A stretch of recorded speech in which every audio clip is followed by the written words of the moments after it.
Okay, so what if the single biggest roadblock in all of artificial intelligence, we're talking the incredible time and money it takes to train an AI model, was just cut in half? Well, a new technical report just dropped that shows a breakthrough that could do exactly that. It could completely change the economics of AI as we know it. So let's dive in and break down how it all works. I mean, really think about this question for a second. Imagine the kinds of innovation, the brand new capabilities we could unlock if the biggest thing holding us back in AI, the sheer cost and time, was suddenly slashed. That's the incredible promise we're going to explore today. All right, to really get why this is such a massive deal, we first have to talk about the problem it's trying to solve. And that problem is the almost unbelievable cost of training modern AI. You know, these huge language models that power everything we use, they don't just magically appear.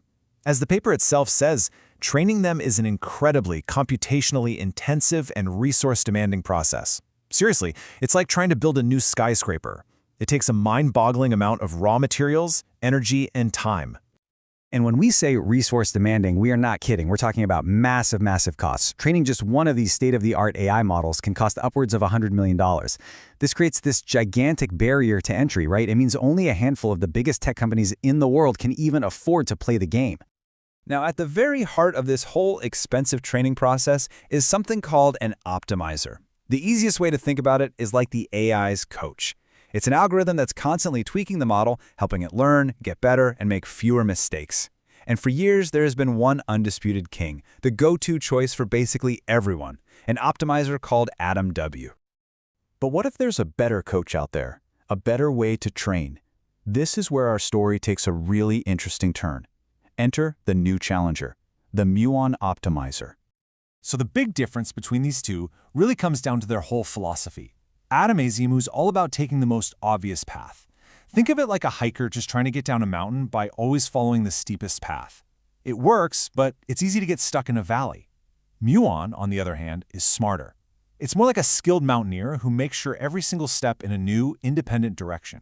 It explores the whole landscape much more effectively, instead of just getting stuck in one rut. Now, this all sounds great, but the first version of Muon had some pretty big problems.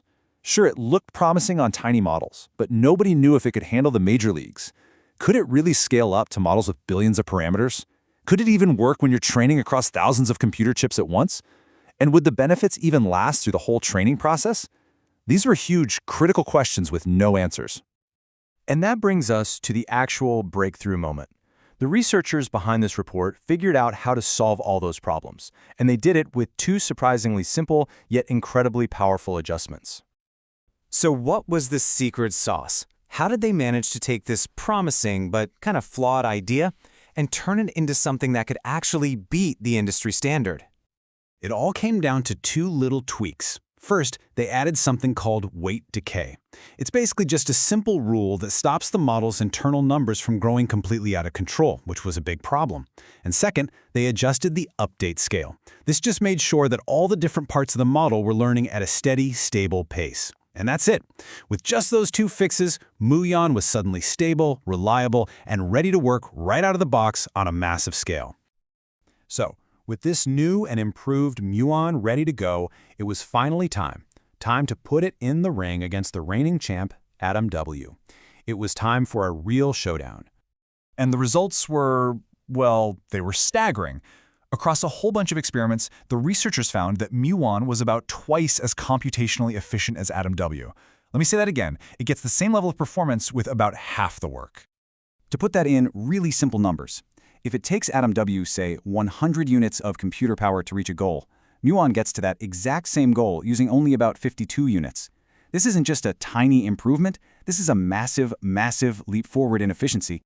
But you know, lab tests are one thing, the real world is what matters. So to prove this wasn't some fluke, the team went all out.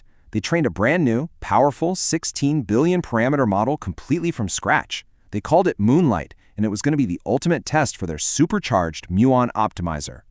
The results, well, they really do speak for themselves.